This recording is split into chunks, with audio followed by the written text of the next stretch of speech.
Hello people, today I wanted to show you some clips that I'm gonna use different values for maximum input threshold.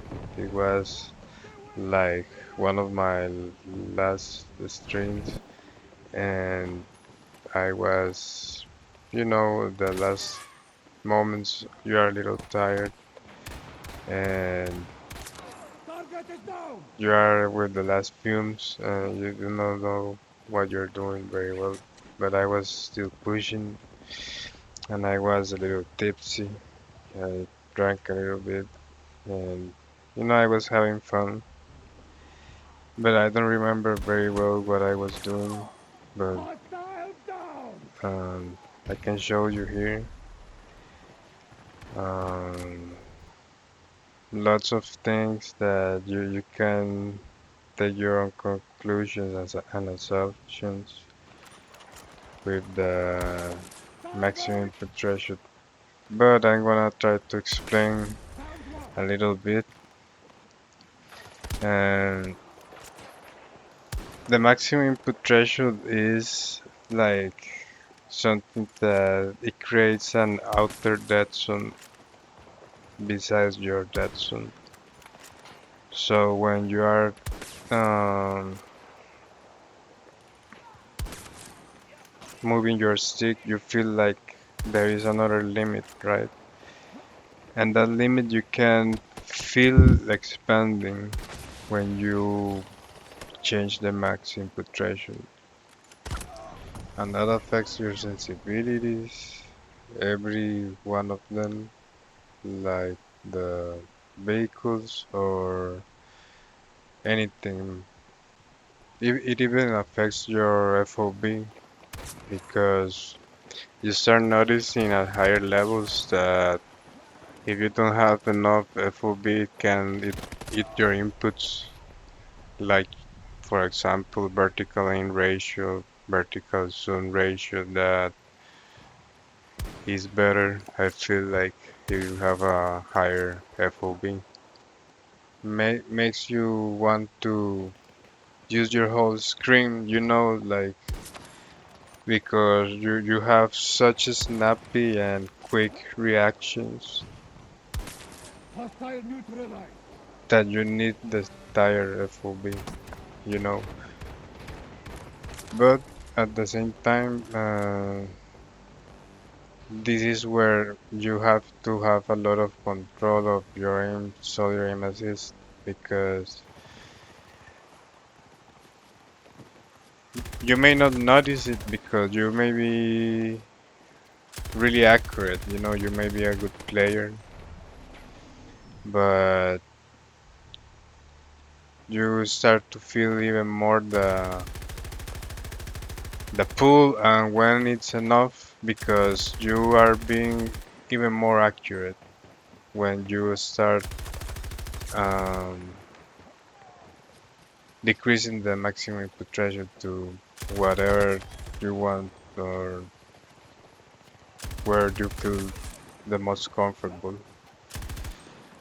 But at the time of this video, it is like recently that I started changing the solder aim assist values more frequently because in the past I used to have or used to play with just one value. I didn't like to touch it very much because I thought like it was very difficult, but that's because the maximum input threshold makes it that it is more noticeable. So it is a little bit of a complex situation because, well, if you have seen my old videos, I don't talk because I was still learning the game and there was many things that I was still learning. But I'm gonna make a basic guide to help beginners to enter the game because it's very complex and to really start to feel like you are making progress is a little bit of a long way. So I'm gonna try to help too with that part. And because honestly, I feel like if you will play with max input threshold decreased, you are an advanced player because it takes lots of time and patience and discernment to know what you're doing and what's your goal.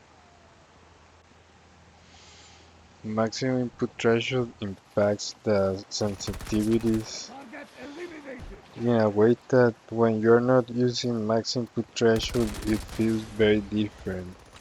For example, if you're using these values I have, you are probably gonna feel like it is too slow, but that's because the outer dead zone is basically non-existent. So what this does is gives you a little bit of more flexibility while maintaining the precision. And when you change the sensitivity, it feels like if you're lacking a little bit of sensitivity, it isn't by a lot because you are very centered most of the time. So there is like three patterns when you change the sensitivity. You are simply gonna feel like it is a little bit stiff, but it's okay. And when you want to increase it, you are centered, right? But if you want to be a little bit faster or have a little bit more of a lead, you can do it too. But there is like sometimes this other pattern that when you are trying to increase it, it becomes a little bit uncontrollable. So you can always like change the max input threshold because that's like the signal the game is giving you, like saying like it's time to change the max input threshold because you can play with more sensitivity and you can be very accurate at the same time maintaining a lot of speed, but that comes with lots of practice and repetition, knowing more or less what's the threshold and the territory of the threshold you are playing in, because it's complex, but it's very entertaining, very satisfying, knowing more or less where you are and what you're doing, because it unlocks a whole new way of playing. And I'm gonna touch a little bit of the topic. I'm gonna talk about in the guide I'm gonna do. When you play at 100 sensitivity, you you have to like surrender to the game because it's just too much like to to hold, so it becomes like part of you. So you start to feel like, oh man, I feel like I could go deeper, what can I do? So you start going deeper and deeper and lowering dead zones, lowering max input thresholds until you reach zero point 0.0 dead zone, and that's when you start to really feel the game.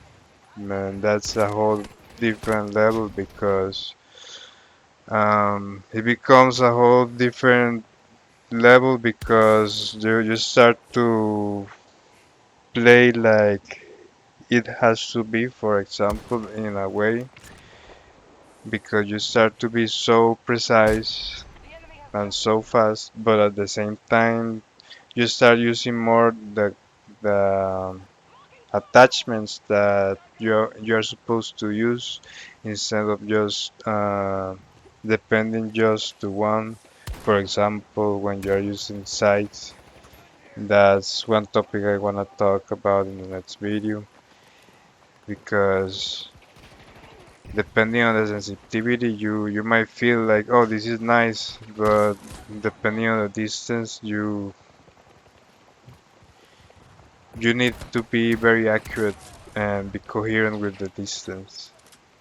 Because, for example, if you are using low sensitivity with low zoom on a long distance, you might be very accurate.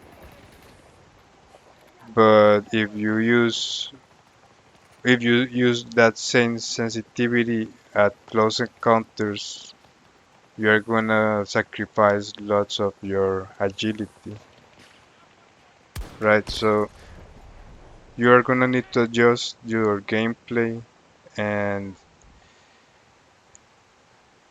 see what's the best limit to your skills with your sensitivities, threshold.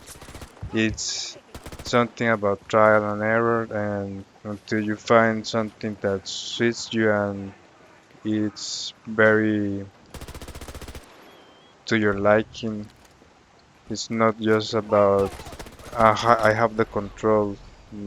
Sometimes what's other thing is like what's more that this game has to offer and I can explore because that's how you become good and from beginner to advanced level is the same methodology and the same thing that you do over and over again and you start being better and better and you start feeling greater with your gameplay and you know that you can uh, always go back and try different settings and just to see like nostalgia, you know, like how does this feel? But you always know you have this potential. What I noticed too is that when you're playing with the decreased maximum threshold, both dead zones kind of like merge. If you know how to play with your dead zone and to expand it enough to reach your outer dead zone, it serves like a landmark or limit for you to know more or less where the boost of the 100% sensitivity begins. So you don't overextend when you are aiming. Because that's the whole point of this guide when we are lowering the dead zone and the maximum input threshold. Because the boost can be very deceiving. Sometimes it can look like um, progress because you are not using full percent of the boost. You are not using it at 100%. So you fool yourself until you are like um, making some kind of progress. But at the end of the day, that is hard to master because you are not using a like something stable enough. You are playing with luck and how much you are depending on how much you are using to pull the stick, and that happens a lot with higher threshold sensitivities. In this case, we are using a lower one, so what happens is that when you overstand a little bit, your boost will shoot faster your aim, so it will move faster. but that's because the boost is more sensitive thanks to the max input threshold. So you got to play like ignoring the fact that you may like accidentally boost your aim more than you want because you want to get used to that playing fast and trying to hit your shots while maintaining accuracy and adjusting your sensitivities. One of the things that you do that I recommend if you're playing at this level is that don't try to manipulate the game, try to feel it because at this level everything that you do is very subtle and potent.